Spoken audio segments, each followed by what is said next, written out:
point, I think we're going to have to just say, look, this is what we're going to do. We'll establish a PayPal account, and we'll have some fun with it and joke about it, but be serious about it. So, well, without question. Hey, everybody. Kevin and I talking a little bit. Hey, we actually do know each other. But this is the Red and White Authority episode number 6, and we're going to look at the GM meetings. A lot of news being made coming out of the GM meetings, and of course, look at the Detroit Red Wings' big Florida series. And Kevin, you're in Florida right now, but this week, Thursday and Friday, against the Florida Panthers on Thursday, and then the Tampa Bay Lightning, who are playing very, very well, and they're doing something as of late that the Detroit Red Wings aren't doing, beating the Montreal Canadiens. So we'll get into that, but first let's welcome Kevin in from Florida. And Kevin, a lot of news today emanating from the GM meetings. Now, I know that certain board of governors and commissions or special rules committees and things have to approve almost everything that's being discussed today, but with all that said, it does look like the NHL, again, is, I don't know if innovative is the word, but going to move forward on some concepts that we've discussed in the past. Well, absolutely. I'm here in lovely Boca Raton, Florida, and I've been coming here for a long time, and I think this is one of the newsier days I've had in covering the GM meetings because the GMs came out today. Usually Gary Bettman, the commissioner, speaks on the third day of the meetings. He decided to speak on the second day because today the GMs have recommended two, what I would consider important rule changes. They've recommended that the league embrace the 3-on-3 concept for overtime in the regular season, and they've also approved a very limited coaches challenge. Now, the 3-on-3 play, and this is the interesting part. They've said, look, we want to play 3-on-3 in overtime because we want to reduce the number of shootouts.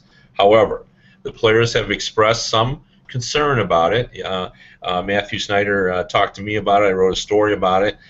It's the wear and tear on the skilled players because when you shift to 3-on-3, it's not the fourth liners that are out there. It's going to be, Zetterberg. It's going to be Nyquist. It's going to be Tatar. And those are the skilled players, so there's more wear and tear. Plus, Matthew Snyder, who's obviously played for 2 decades, pointed out that it's not a certainty that what happens in the AHL will carry over to what will happen in the NHL. The players are more skilled in the NHL. The coaching is at a higher quality. And they know every trick in the books on how to alter the game based on what's happening on the ice. So for that reason, what the general manager said is, okay, let's send this to the players and say, we want 3-on-3. How do you guys would you like to do it? They can go the 7 minutes the way the AHL does, where it's 4 minutes of 4-on-4, and then in the first whistle after the 4-minute mark, you switch to 3-on-3.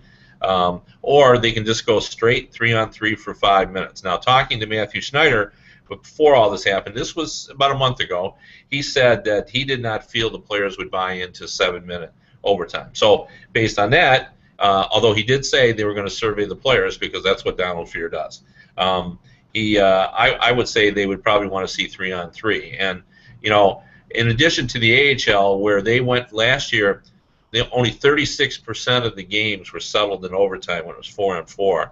Now it's closer to 78% now that they use both 3-on-3 and 4-on-4. In the Swedish Elite League, they've switched this season in the middle of the season, mid-season, right. which we never do in the NHL. We don't change rules in mid-season unless it's for catastrophic reasons.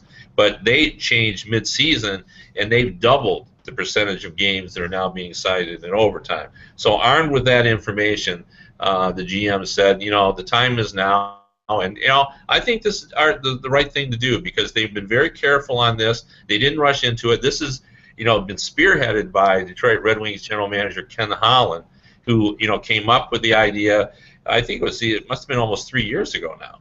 And, it's taken some time. And I think what really indicates how much thought that the GMs have given to this is a lot of guys who were earlier against 3-on-3 have come around, like Doug Armstrong, a highly respected GM in St. Louis, a guy that I've known for years. He was opposed to 3-on-3 just last year, but he's seen it now at the AHL. He's given a lot of thought, and now he's on board as well.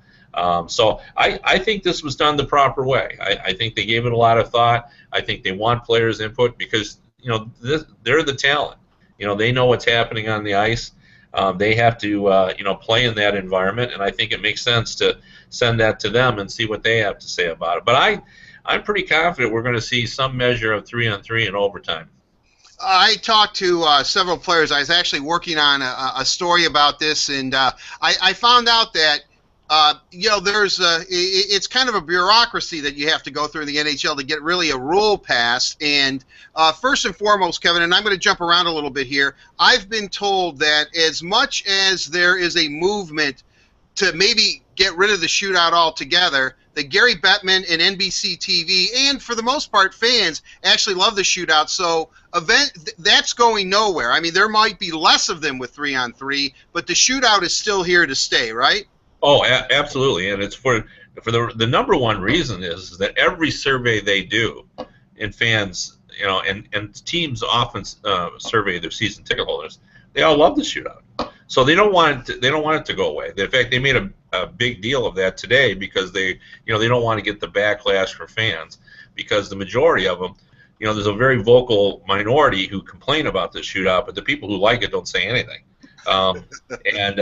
So anyway, they made a big point to come out and say, look, it's not going anywhere. But the feeling is that this making the shootouts more rare will make them actually more exciting, even for those who don't like them. That if you only saw them occasionally, maybe you would enjoy them. Well, and then going back to some of the research that I did, when I talked to the Players Association, they didn't really want to say anything about it. They said, well, let's see what the league decides, what the GMs are going to do. See if the Board of Governors, what Commissioner Bettman says, and how it's presented to us. Well, I talked to Daniel Cleary, who's one of the Red Wing union reps, and he told me that if they were to go 3-on-3, what he would like to see, if they went to 5 minutes or if they went to 7 and did pretty much what they're doing in the AHL with after the 4-minute mark, the first whistle after 4 minutes, they go to 3-on-3. He said then that would be it, that it would be over, that he thinks that the players would think, we don't want a shootout then. If you're going to adapt that, if you're going to add on to overtime to 7 minutes, then there's no shootout. Then we go back to tie games if you can't decide it in 3-on-3, which I thought was an interesting concept. And I said, have you talked to this over with players before? And he said, yeah, we have talked about it.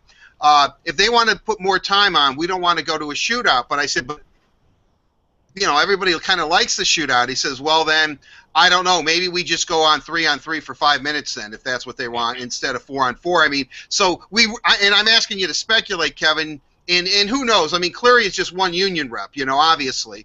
This isn't like the old days when the original 6 where everyone was seeing how the Red Wings were going to vote for whether they're going to unionize or not. But, I mean, we're going to see some form of it. Do you care to speculate on what shape that will take? I mean, could we do away with 4-on-4 overtime and go right to 3-on-3? Yeah, I mean, if I had to guess, I'd guess that's what we're going to do because Matthew Snyder said the same thing to me. He did not see players going for an extended period of time. That's for them, it's working conditions, and again, it's going to be on a very few players, not on a lot of players, because it's going to be the skilled guys to do that. And I would say this though, I think the presentation, as I said before, is always that everybody's against the shootout. But I know several players who are not against the shootout, and I've never asked TJ Oshie about it, but I'm pretty sure he likes the shootout. Yeah, we love it in the Olympics. I know that if you're an American. Yeah, so, at least. And the guys that are really good at it, they do enjoy it. So it'll be interesting to see. But I would say we're going to stick at 5 minutes, and then we're going to see maybe a 2.5 minutes of 4 and 2.5 of 3, or we'll see all 5 minutes of 3-on-3. Well, I know that earlier this year in a game between the Red Wings and I believe it was the Canadiens, through the way penalties worked out, there was an extended about 1:30, 35. I don't know if you remember, Kevin, of 3-on-3, and yeah, it was just wide open. Petr Mrazek, the Red Wing goaltender, we're going to get into him a little bit later.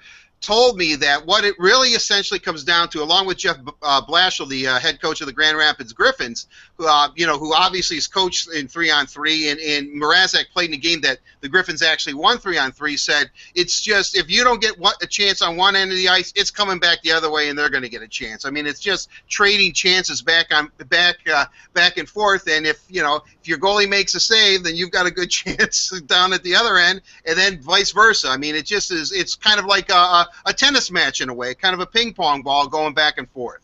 Yeah, well, but it's a tennis match against Serena Williams versus Azarenka. I mean, because it's going 100 miles an hour.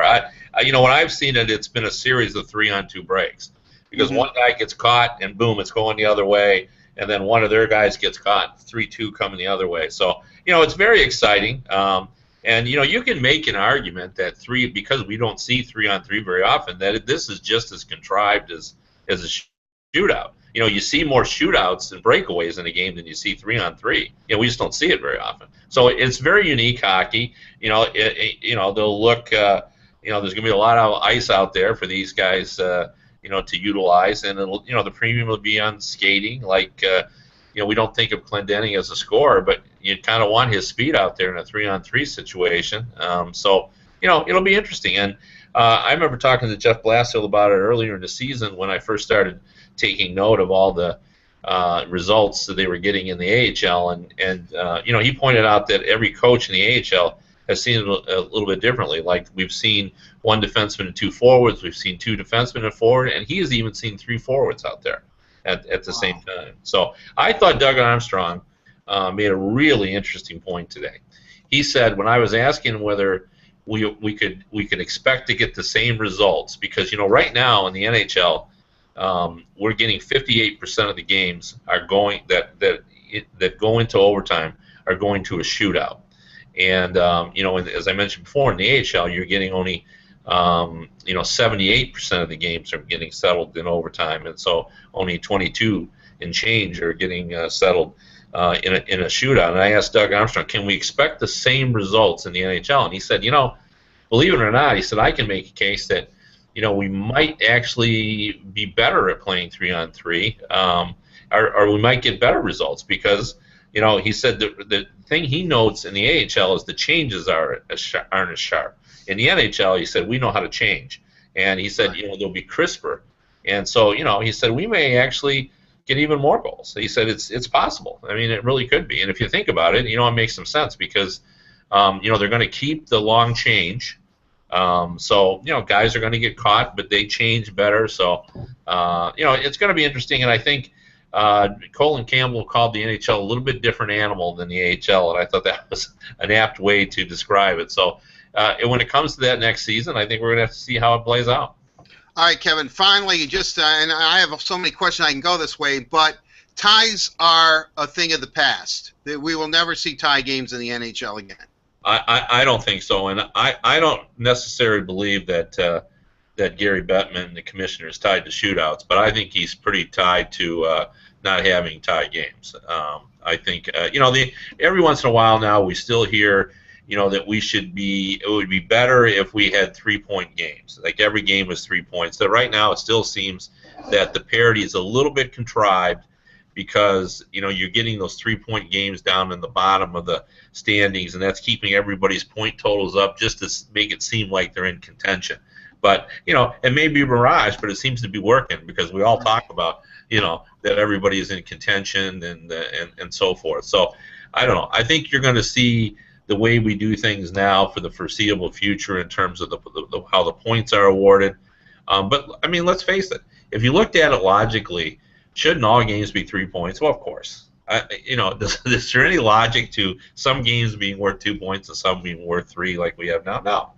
But somehow it's worked for everybody, and I think once it was decided that tiebreaker would be wins in regulation and overtime, that seemed to make everyone happy, and everyone stopped talking about all the 3-point games as opposed to the 2-point games. Well, and what I also find, the Big Ten hockey conference has gone to 3-point games. Yeah. 3 points, and then people say, well, then what happens if it goes into overtime? Well, if it goes into overtime and you win, you get the extra point, right. and the other team still gets one. So I mean, it's still a 3-point game. But when I talked to Clary about this, one thing that he said that was interesting, I said, you're going to really, it's not going to affect the whole team. It's going to be your best skaters, your best players are going to be out on the ice 3-on-3. He said, well, yes, but the level between our best players and in the AHL, he goes, it's pretty big. He goes, but the AHL is great. He goes, but the one thing I think people might be miscalculating here is that the goaltending in the NHL is far better than it is in the AHL, and that this could backfire on them, that actually the goaltenders themselves, we could still be going to just as many shootouts because people are underestimating the capabilities of the NHL goaltender. Yeah, no, I mean, as I said, Coley Campbell, we're a different animal. So right. Well, hey, it's fascinating. We don't know. I mean, I asked Kenny Holland that today, and he said, it really is the great unknown because our coaches are better, our players are better. We don't see much 3-on-3 anymore. So he said, we have to accept that. But he said, and this was a valid point. The results in the AHL and Sweden are so dramatic, and he said those are very good leagues. They're not the NHL, but they're very good leagues. They're so dramatic that we have to believe that it will be dramatic in the NHL as well. And I think just as I said that there's more logic in a 3-point game than some games being worth 3 and 2. There is logic to what Kenny said. If it happens in the AHL and in Sweden, probably we're going to have similar. Now, maybe not the same, but it'll be similar. All right, well, we're looking forward to it. Hopefully, we'll see this summer, I guess, in June when the Board of Governors and the Rules Committee and everybody meets. They will then make a recommendation to the league. I don't know if Gary Bettman has to actually sanction it. The players then will have to vote on it. Or, as Dan Clary told me, that sometimes if the Players' Rules Committee or the committee that's in charge goes for it, they may not even have a vote. A lot of times they defer to the people that they've put in charge. So I don't know. Again, Kevin, I know we're making the whole podcast this today, but I'm kind of I would be under the assumption when you're going to change a rule like that you would want your whole membership to vote on it. Yeah, I don't know that they'll vote on it though. I think they'll survey their players for sure. But then really what happens is it goes to the competition committee, which is a joint committee of players and team executives. And then if they pass it, because they represent, they're the voices of the players.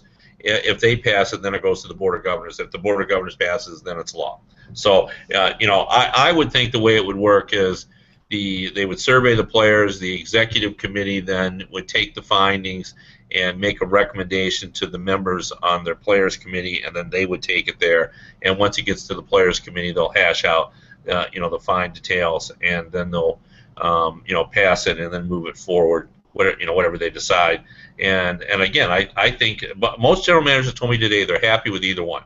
They can do the 7 minutes of a split, or they can do all 3-on-3. They seem to be they're married to 3-on-3. That's what they basically said. Okay, and finally, Kevin, I promise this is the final question. You say you talked to Ken Holland.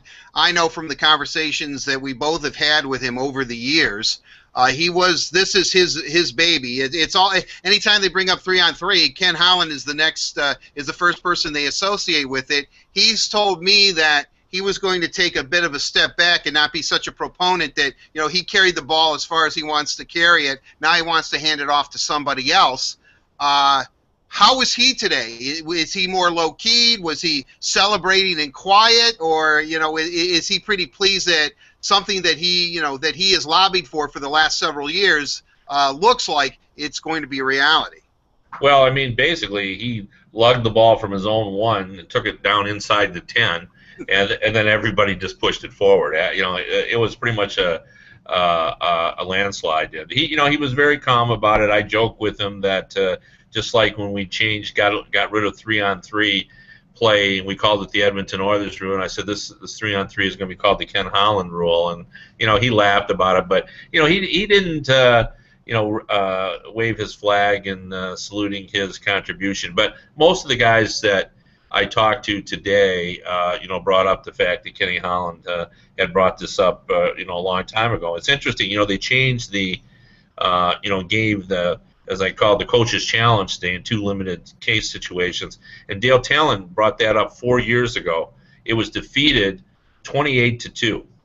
That was the vote, and it passed today 29-1. Now, 4 years ago, when he and another person, and today, so these guys, they listen and they pay attention and they can be persuaded. Just like Kenny Holland didn't have enough votes when he started 3 years ago, and it was overwhelming today.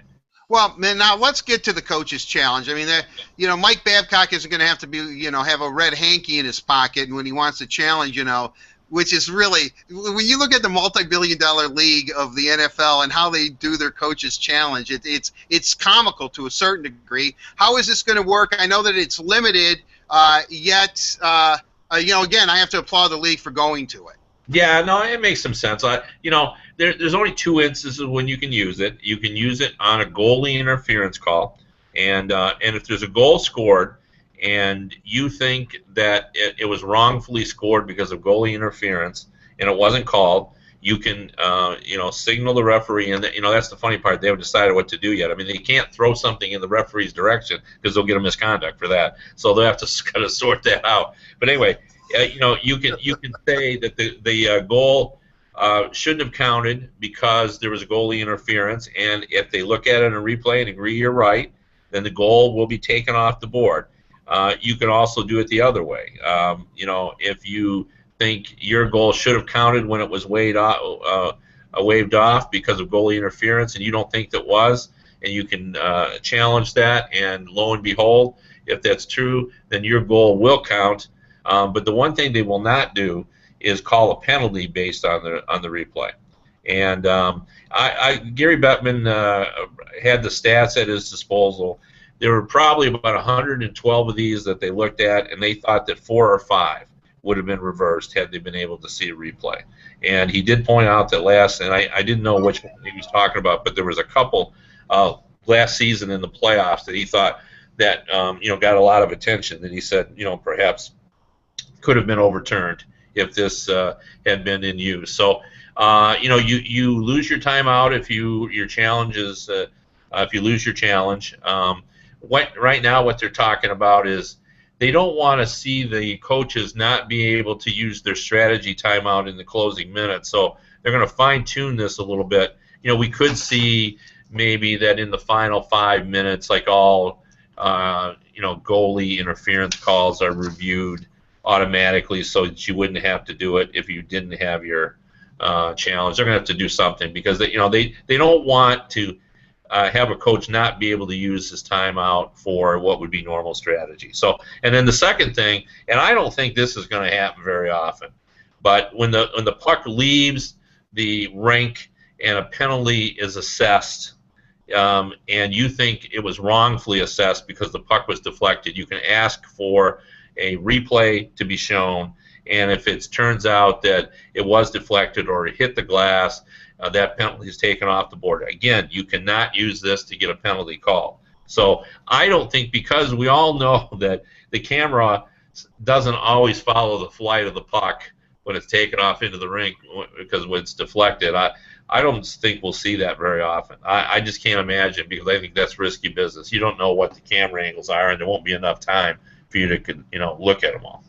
Kevin, for years I did college hockey. I was always kind of the rinkside reporter, or on the bench as play was going on, or in the penalty box area. And I know that in college hockey, when they review anything, they go to a video review. There is a monitor where the referees themselves go into the penalty box, especially at Yost Ice Arena, look at it and make a call. Will this all emanate from Toronto, or will they allow referees to go into, will there be an area where the refs, much like they do in the NFL, where they put that hood over the camera or whatever, and they look and then they make their decision? Has that been sorted out yet? Well, I don't know that it has officially, but in the discussions today, there was discussion about them talking to Toronto and watching at the same time. So, okay. Yeah, so I think they will get a chance to see it. And I was pretty confident that that was the direction they were leaning, that they want the referees to look and make their own determination, because ultimately it's still a judgment call. Even if you see it slowed down, it's still a judgment call. So because what they don't want, I thought it was interesting. Coley Campbell, it was a nice phrasing of this. He said, we don't want to go back to that toe in the crease thing. We saw enough of that. where if you had a toe in the crease that we waved off the goal until, of course, the Stanley Cup Final in 1999, when our good friend Brett Hull, scored the goal that Dominic Hasek still does not believe should have counted. Well, I always, to get on Dom's good side, I told him that I believe that there was no 1999 Stanley Cup champion, that the title is vacant, just because of the controversy, which he always kind of liked. It is kind of ironic that he and Hull are on the 2002 Red Wings and win a cup together, though. But and they both contributed mightily to that Stanley Cup. Kevin, anything else that comes out? I had a buddy today who lives in Las Vegas who has told me it's happening. Las Vegas and Seattle are going to get franchises. Quebec City, and if they want to put 2 in Toronto and maybe disband the Leafs the way they've been playing lately, or put 1 in Hamilton. Was that on the agenda? Are you getting any kind of scuttlebutt that way? Because there seems to be a lot of people that believe that, sooner or later, much, much sooner, especially Las Vegas, where I guess the NBA and the NHL are trying to beat each other to the punch to put a franchise there. And I want to clear this up. If Las Vegas gets a team, they'll never be on a sports book. You can never vote for the or bet on the Las Vegas team, even in the NBA. They'll never be in a. You can never bet on them. But I'm just kind of curious. Anything else? I mean, I know a lot. Heck, we've just spent about a half hour on all this stuff. But anything else emanate from these GM meetings? Well, there was no talk about expansion in the first 2 meetings, but I can tell you that I've talked to a very well-placed source who tells me that everything is tracking very well for Las Vegas. Your friend that thinks that Seattle is in like Flint, I should probably get him in contact, because obviously he has $300 million to buy an arena, because Gary Bettman has told me that he will not put a team there unless they get a new arena. So he will not even go in there on a temporary basis. Well, I thought, and I don't mean to interrupt you, when he told me that, I said, are you sure it's not Portland? Doesn't Portland have an arena, or am I mixing that up too? Because I don't know about Portland's arena status. I can tell you the NHL would love to go to Seattle. I mean, because it just makes sense. They got 14 teams in the West, and this Las Vegas franchise ties up things nicely. They have 2 Southern California teams, an Arizona team, and a Las Vegas team. That if they go there, that will all be in driving distance. Like, who would have thought, in the first expansion, that you end up with 4 teams in the West there that could be within driving distance? That's phenomenal. And they would love to go to Seattle. If this arena thing gets sorted out, they will sprint to Seattle. They won't hold any season ticket drives and everything. They'll just award a franchise and get rocking and rolling. They believe, as Gary Bettman said on the record to me, he said, this was a special circumstance in Las Vegas. We just didn't know, what to expect there. But in Seattle, I think they think that would be a slam dunk. They think it would support hockey. They think that's a place they would like to go. But they don't. Bettman is insistent. You got to have the proper arena, and he doesn't even think as a temporary arena that the arena works there. So, we'll have to see, because they do want to go there. They would be very interested in Seattle. Well, my friend was joking around. I said, well, they said they want to make sure, what the NHL wants to make sure in Las Vegas is that there's 20,000 Las Vegas residents who would support that team. I said, because granted, you get people from literally all over the country, all over the world coming there, but they're just not sure that people who go to Las Vegas are going to go to a hockey game. They're there more to gamble, unless you put a casino in the arena or something, and certainly that's not going to happen. Well, the only thing that they're doing now, which, and I think this is an important distinction, they're not taking any money from the casinos right now. They're not taking any money from companies that want to buy 10 or 12 tickets. These are only Las Vegas residents being allowed to buy these tickets, because they know already, they have a commitment idea of what the casinos will do and what business will do. And I think they're expecting to do very well in that regard. They also know that it's going to be a destination point for visiting teams, to bring in fans at virtually every game.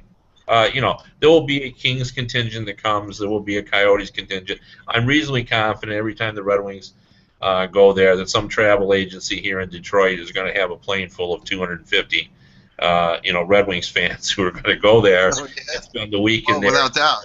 Yeah, and they'll go to that whatever that Coney Island is there, and do their thing. So it's going to be a very unique venue. But I was told again by a good source that because I had said, hey, look, they were only at 7,000. It's taken a while, and he goes, oh, I could tell you that they're doing very well, and so they're pretty happy with what's going on there. And I think if Las Vegas did odds on whether or not Las Vegas is going to get an NHL franchise, I bet it would be even money or less, because I think it is going to get one. Well, that's good. My buddy already wants to hire Kenny Holland to run the whole thing, so that's probably news to Ken. But he's a native Detroiter, but he lives out in Vegas now. All right, Kevin. Tomorrow, day 3. You said day 2. Should we expect anything to happen tomorrow except everybody have a nice lunch and part ways and wish each other good luck in the playoffs if their team are playoff bound? Well, you must have been here because that's what happens every third day. Yeah. There may be a little more discussion on the salary cap. The predictions today were somewhere between 71 and 72 million, and that's even with the Canadian dollar slipping down to 70 some cents. So, what people should keep be aware of is that still there's only 7 Canadian teams, and even though it is distressful for the league to go through this, it's never catastrophic. They're well over almost $4 million in revenue now. So. When most of the money is American money that's coming in. So even though it does have a little bit of an impact on the cap situation, it would have to go down to 50 or in the 60s before it would, really change the salary cap.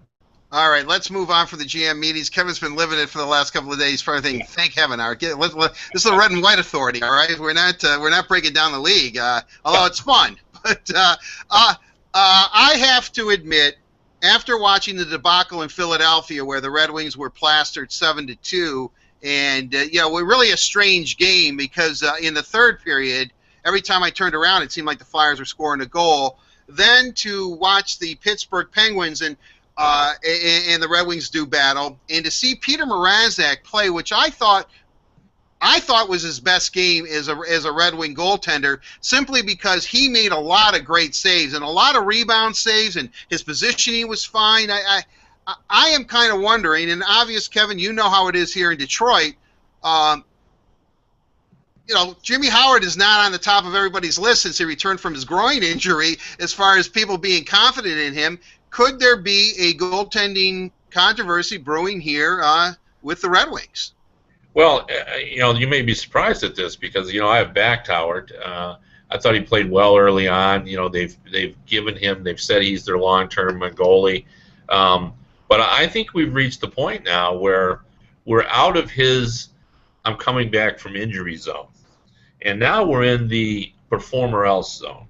It's important for the Red Wings to win. We're at the end here. We're getting ready for the playoffs, and the time-honored tradition in the NHL is to go with the hot goalie. And if Mrazek, and he certainly played, as you said, very sharply against the Pittsburgh Penguins, he did his job when Howard was out. He had some hiccups. He gave up some early goals. He looked very much like a younger goalie at other times. But what everybody noticed is, even when he gave up bad goals, he battled back. They didn't pile on top of each other. When Jimmy Howard has had some bad games, one bad goal seems to have been compounded by a second bad goal.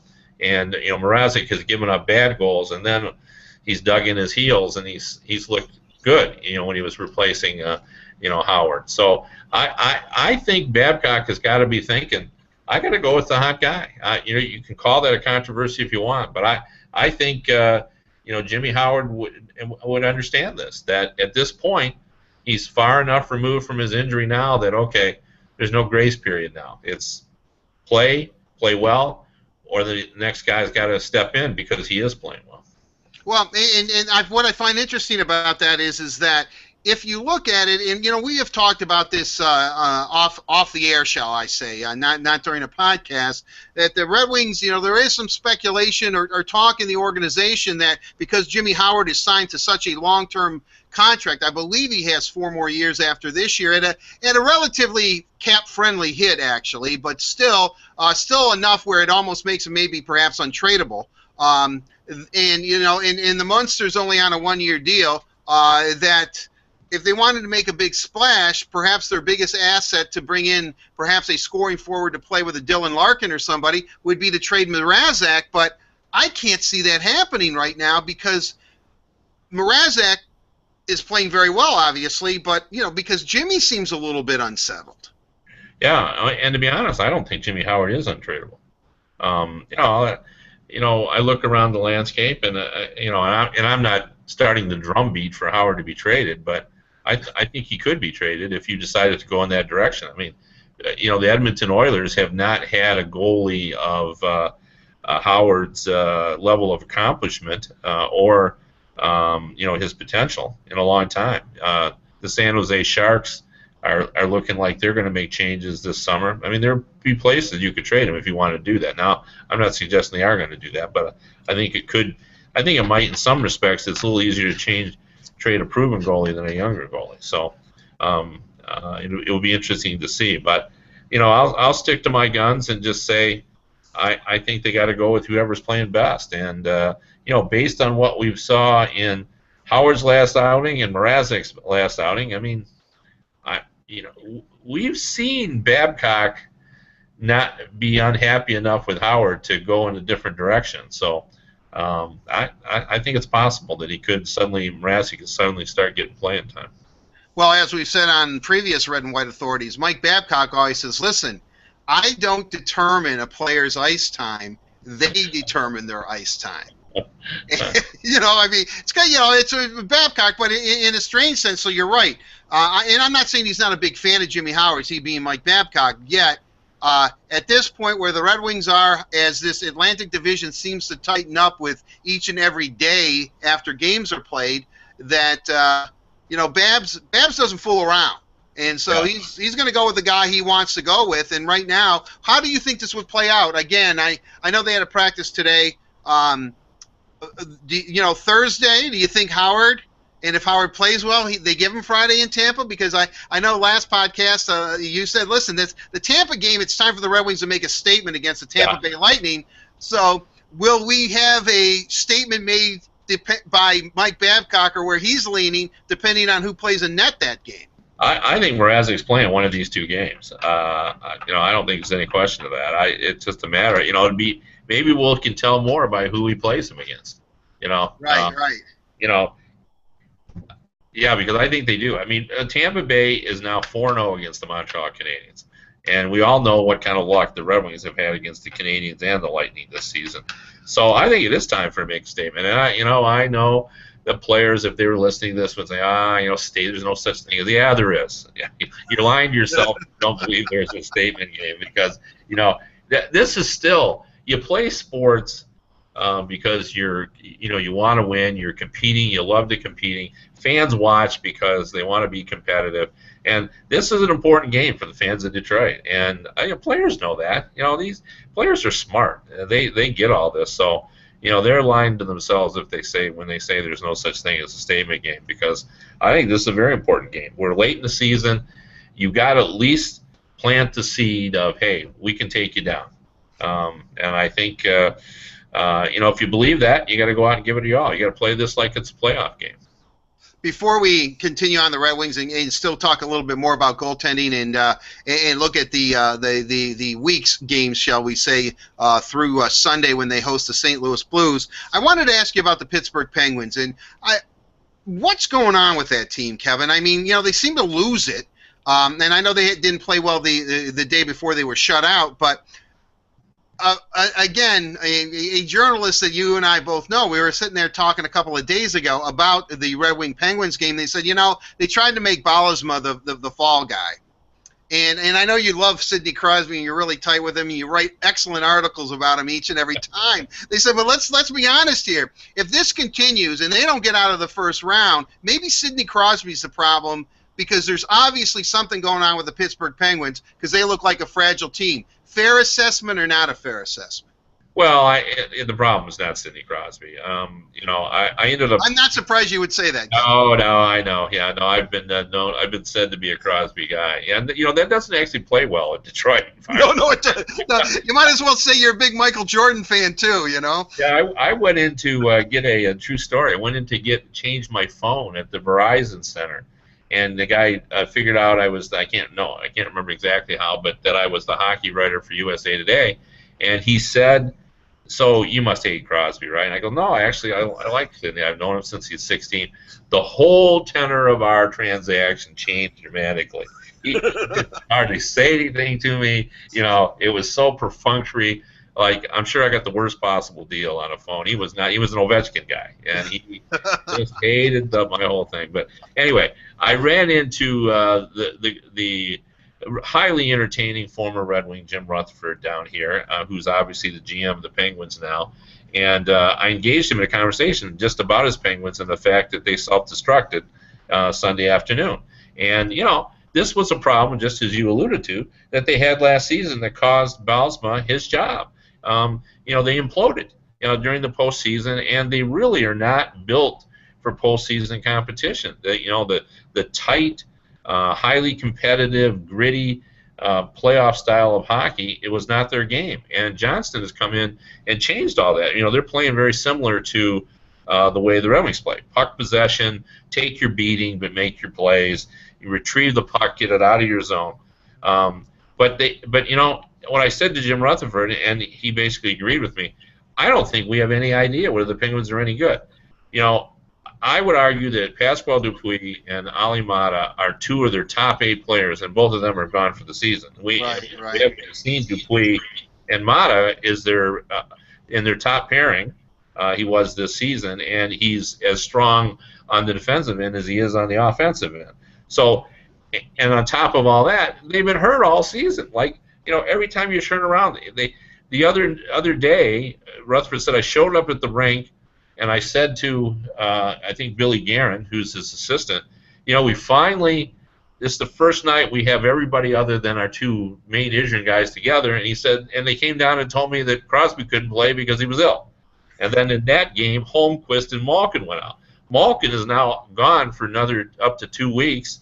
Holmquist is out for another week to 10 days, and they're back where they are. So they've had a combination of injuries, and I think that some of their key guys, Letang, Kunitz, we saw them erupt like Vesuvius against the Red Wings. Those are guys. You will never convince me that Evgeny Malkin and Sidney Crosby, we know they're winners. They won a Stanley Cup. They got to the final. They seem to have the right group then. So I don't think they're the problem. I think, it was the support crew. They tried to change all that. They brought in guys like, Downey and, Holmquist and a few other guys. So, we'll have to see what happens. But right now, I don't think they're much different than they were last season. Well, and I guess one of the reasons I wanted to ask about the Penguins, too, is because over the off-season, before the season began, I did a number of radio shows in Pittsburgh as a guest, because the huge speculation even at that time is that Mike Babcock was going to be the Penguins coach of this season, even though he was under contract in Detroit, which I told him was never going to happen, but that there's a deep desire for Sidney Crosby to be coached by Mike Babcock, and that we can talk about Toronto. I know we've speculated on Philadelphia, perhaps Anaheim, but in the end, don't be surprised if Babcock does leave Detroit, that Pittsburgh isn't his destination. Well, I mean, I know Sid did enjoy playing for him. I've had that discussion with him. And he likes the way that Babcock prepares, because that's how Crosby's the same way. He's one of those guys. He's pretty intense when he gets ready, for a game. But I would find that now to be highly unlikely. That's not Rutherford's style. He brought in Johnston, the professor, as he calls him, or not as he calls him, but other people call him. So I think we will not see that coaching change. I think they like what Johnston's done this season with the team. I think they're just now worried that they don't have quite the right personnel. And, as I said, they would have been a different team if they would have had Mata. And because, we saw that last season with the Red Wings when they didn't have Eriksson, and Mata is a little bit more skilled than Eriksson. Okay, let's this isn't Penguins hour either. So we've covered the GMs, we've covered the Penguins a little bit. We've touched on the Red Wings here on the Red and White Authority. So I think for the remainder 20 minutes or so that we have here, let's really concentrate on the Wings. This is a big series coming up. I look at it. I call it the Florida series. Maybe I've got a little bit of the Tiger baseball in the mind here, but the Panthers who are still in it, the Panthers who are hosting the Montreal Canadiens tonight. They believe that they're still in it. And then, of course, Tampa, always an emotional game for Red Wing fans. And I'm sure for the Red Wings, just because of the connection, obviously, with Steve Yzerman. Then they turn around and have to host the St. Louis Blues, an old Norris division rival, if we shall say, and from the old Western Conference, a team that the Red Wings are very familiar with. Of course, Ken Hitchcock and Mike Babcock, pretty good buddies. So, I mean, this is these three games coming up, Kevin, and then maybe I'm not saying the schedule gets a little bit easier because it doesn't, but these are three very, very big games for a team that could be embroiled, shall I say it, in the midst of a goaltending controversy because the fan base isn't going to let this thing go away. No, they won't, because this is Detroit, and Tim Shovelday is sitting out there laughing somewhere. And even more important than that, like we really, we don't know. I mean, the Red Wings may still be in the midst of a slump because I don't know whether you can count that Pittsburgh game because the Penguins played so poorly and it just erupted and just gave them too many opportunities. And I did think the Red Wings came out and Mrazek played a great game, and it was pretty clear that the player meeting had an impact as well because I thought they had a lot more energy in that game than they had in the Philadelphia game and in the previous games. But, they have to start playing like where the playoffs are around the corner. And, sometimes people say it doesn't really matter how you're playing at the end. And you and I have both been around when they've been played poorly at the end of the regular season and done well. And we've seen them playing great at the end of the regular season and just flop. So, maybe there's some truth to that. But I would rather have, if I had a team, I'd rather them having playing well at the end of the season. I think it's important. They got to get Tatar and Nyquist moving. I will say this, and you and I have talked a lot about Pulkkinen, and I'll be interested to get your take on this. But don't you think Pulkkinen has earned his spot on the roster for next season? I feel like he has. Like I see now that he can be a scorer at this level given the right opportunities. And Babcock, and I think the Red Wings are a little concerned about this because Babcock's job is to win, not to develop players in the middle of March. He's trying to win. But he did give Pulkkinen enough ice to show. I mean, he's got 5 goals now. And, it's hard to score goals at the NHL level, as Ken Holland likes to point out. So I've seen enough from Pulkkinen, and it seems to me that Babcock, by how he's playing him, believes that he can score at this level. I think he has shown enough that, he's not going to be traded. He's going to be on the team next season. Well, I kind of agree with that. I think what's interesting, and we have talked about this before, is that the way it was explained to me, they thought that in order to see if Teemu Pulkkinen was really Red Wing material, because he's not going to clear waivers next year, that he would have to be put into a lot of good situations with that Mike Babcock would have to give him 19 minutes of ice time, almost 19 minutes, and have him play with, as one of the top 6 forwards, and that Mike Babcock was not going to do that. However, I think where he's taken advantage of, Yurko was hurt, and then now Yurko's come back on the 4th line, and we've talked about Thomas Yurko and how he, doesn't seem to be grasping the opportunity, might be sulking a little bit, but even though Nyquist is gotten some assists and made a great play to, I believe, Zetterberg for the tap-in against the Pittsburgh Penguins, what a beautiful goal. But Nyquist and Tatar, it's not that they look poor out there. They're trying, and they seem to be getting in position, getting their shots. But Pulkkinen has been getting, I think, more of an opportunity because the other guys, some of the other young guys are slumping, and he's actually, I think, with each game he takes, because in the beginning he loved his shot, but he wasn't getting it off quick enough, and the goalie could see it.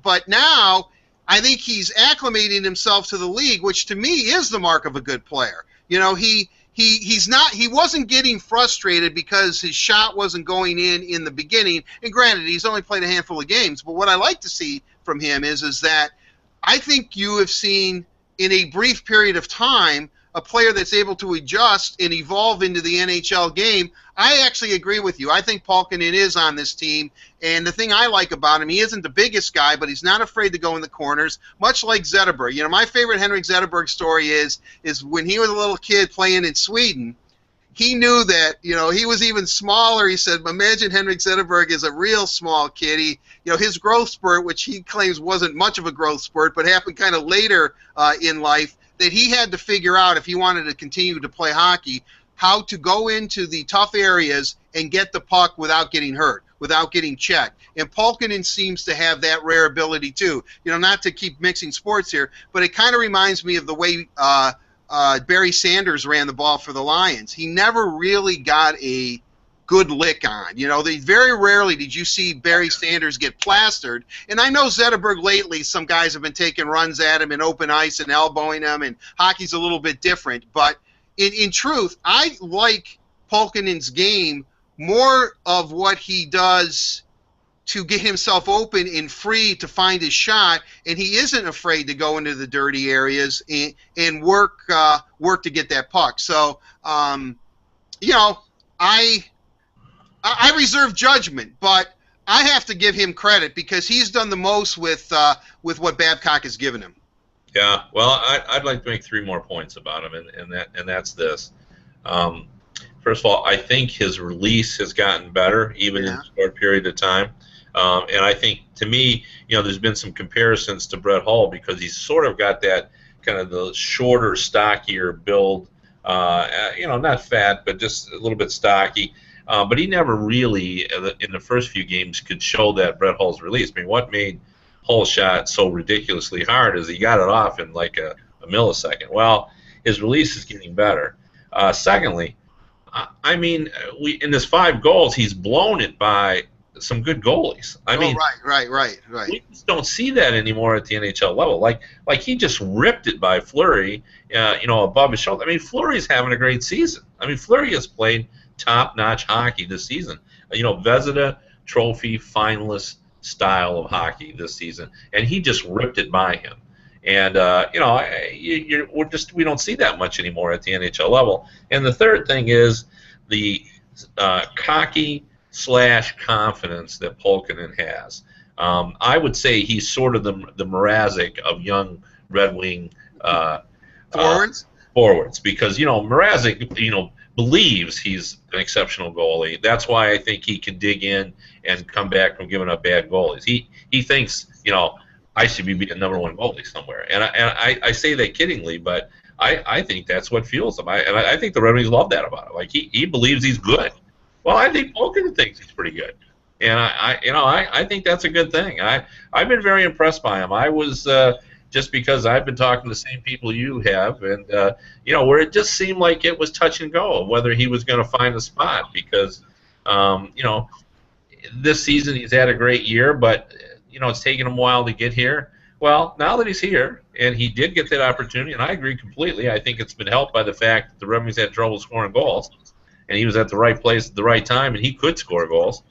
Now I think he's part of the solution now. I think they're looking at him and saying, hey, wait a minute here.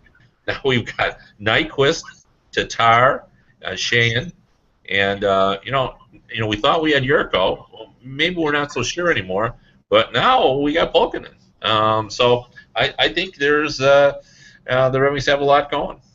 Well, they do have a lot going, and again, not to jump too far ahead of ourselves, but it'll be a curious offseason for the Red Wings because they're going to have to make some decisions. And with that said, Zidlichki has been wonderful. People, I guess, you know, Babcock was craving a right-handed shot, and I think we're seeing why now. I mean, he really has adapted, and I think maybe, Kevin, it was you who told me or someone said, look, this guy was born to play for the Red Wings. I mean, this is the team he should be on.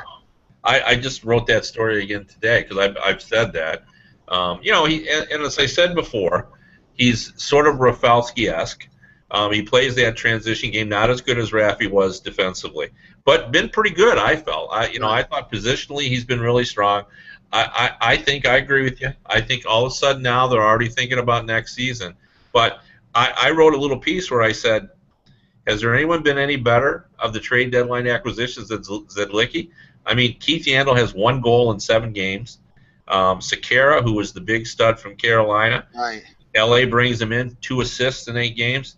Zedlichki, 7 points, 7 games, 3 goals.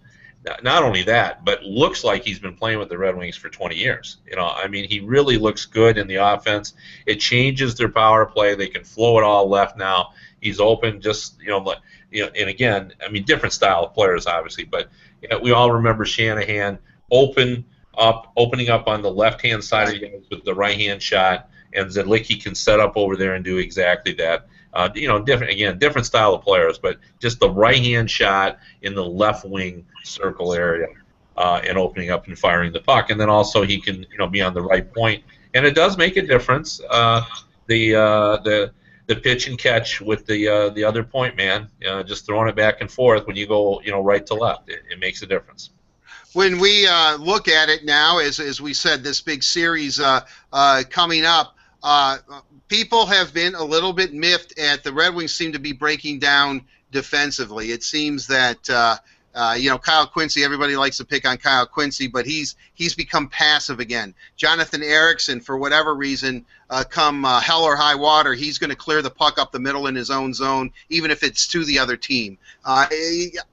Defensively, which was a strength that the Red Wings have had, they've kind of been lax. Have you noticed something that's a little bit disturbing to you? Because they're obviously now playing teams that are fighting for their collective playoff lives, or at least positioning to get in the best position possible come playoff time. Has the Red Wings defensive game kind of gone downhill as of late? Yeah, well, I would say so. I mean, I think that's caused their, and we talked about this last episode, I think it's caused their offensive problems. I think that, the Red Wings need to go back to playing that safe, simple, will prove everybody wrong defense like they did at the start of the season. And I think their offense will be better once they start doing that. Whenever they start thinking they're pressing for offense, or if they start to believe they're an offensive team, that's when they get in trouble. I thought they were better, not everybody, but as a unit they were better against the Penguins. But just as you said, Ericsson has not been sharp over the last several games. And even pinching in, but Doc Emmerich, the great announcer, pointed out, and McGuire, that it was an ill-advised pinch on one play where created an on-man break, and you're watching, and you said, Ericsson would have never made that play earlier in the season.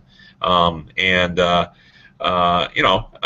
still think I look at that defense, and I think they're capable of being okay, but they have to be defensive-minded, and I think they're trying to do too much, and they're not keeping it simple. Well, let me ask you. I think Ericsson, and I'm kind of wondering what's going on with him. However, we've seen as of late, Zetterberg seems to be a target at this point, and that guys seem to be going after him, or he had a little bit of bout of concussions, and they're getting maybe the arms or the elbows up a little bit high, and he's not the biggest kind of guy. You think that Ericsson has been thrown off his game? Because if you look at players that are going to defend or fight, pretty much it's Ericsson. I mean, he seems to, I know, I'm not saying Abdicator won't do it, but that Johnny has a dimension to his game that maybe he's almost compelled in. I don't know. I guess what I'm trying to say, Kevin, is to me it seems like he's thinking way too much. He has other things on his mind, and I'm kind of wondering not only Zetterberg, but that he has to be the enforcer. I mean, he's a large guy. We know that, and he's not afraid to drop the gloves, and he pretty much can handle himself. But there just seems to be something that's gone on, and I don't think it's injury. It seems to be kind of a mental. Like I said, he just seems to be thinking too much in my book. Yeah, no, I wouldn't disagree with that. I mean, he's clearly not been the same player that he was earlier in the season. He's at his best when he lets Cronwell be the puck mover, and he just takes care of his own zone. And when he gets too full of himself as a player, and he ventures too far up the ice, because he was very effective early on. Because I remember us talking about the fact that why the Red Wing defense was so good early on was we'd forgotten, because Ericsson was all beat up and was injured last season, and wasn't the same player. And when he was playing a safe, solid, dependable game, the Red Wings were much better. And now he's not doing that, for whatever reason. I don't know. I mean, the issue with the Red Wings and having to serve as a tough guy, that's been around for a long time, and the Red Wings have always overcome that. I mean, people wonder why they pick on Zetterberg. Well, he's a bit of a yapper out there. You talk to guys. The Penguins are not a huge fan of Henrik Zetterberg. Yeah, we know that. Yeah, they and they think that Zetterberg brings it on a little bit on himself. He can be a little bit mouthy. Although somebody said he's only mouthy with fellow countrymen like the Sedins or. So I don't know because I'm not on the ice, but I've been told that Zetterberg can be a little yappy out there. So we'll see. Well, he is. He's a pretty funny guy. He's a pretty astute guy. So I could see him during the course of a game if he believes, and he's extremely competitive. If he can say something to throw somebody off, I'm sure he's saying it. I don't think he's gonna. I don't think he's gonna hold back. Let's put it that way. Yeah, well, I think the best compliment you could pay to Zetterberg is that, when people are trying to describe the ultra competitors or how hard it is to knock someone off the puck, they often use Zetterberg as the yardstick. Somebody will say, he protects the puck like, they used to say Forsberg, but now they say he protects the puck like Zetterberg. Because, we've all seen that in Detroit. He carries the puck along the boards, he stops, the guy sort of turns around, suddenly he finds Zetterberg's body's in front of him, he's trying to get the puck again, he spins the other way. He's just really good at protecting the puck. I mean, it's not fancy, he just gets his body in the right, position. Like, he's a tough, gritty player, and he can grow a beard in 2.5 hours. Well, right. Well, I asked him that. I said, do you trim your beard about every 45 minutes? He says, I guess I could. I mean, that's the type of guy he is, though. I mean, he's a pretty fun guy. Kevin, one thing, and we're running out of time, but real quickly, maybe we'll save this for our next show. Every time the Red Wings seem to be on national TV or the NBC cast, on the free TV, shall we say, not the NBC Sports Network, they're always mentioned as being a team that clutches and grabs and slows everybody up, and they're the only team in the NHL that gets away with it because they're so subtle. Yeah. Any truth to that? I mean, I've watched them, and I mean, that's a team I watch all the time. I don't even notice it. I mean, are they doing something? Are they bending the rules, or are they just playing good hockey?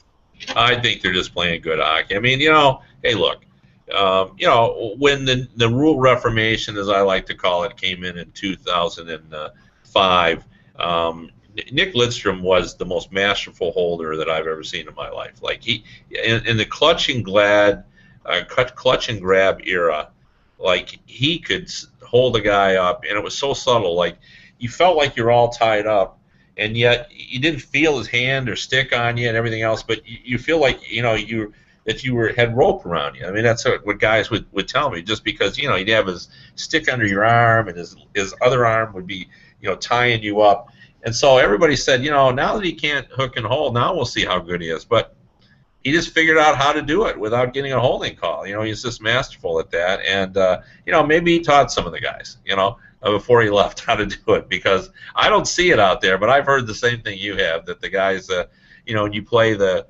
Blackhawks that complain the hook and then hold and that kind of thing. But that's what good stingy defense is. It's even Coley Campbell was talking about guys going to the net, and he said, he's a former coach. He said, if you ain't cheating, you ain't trying.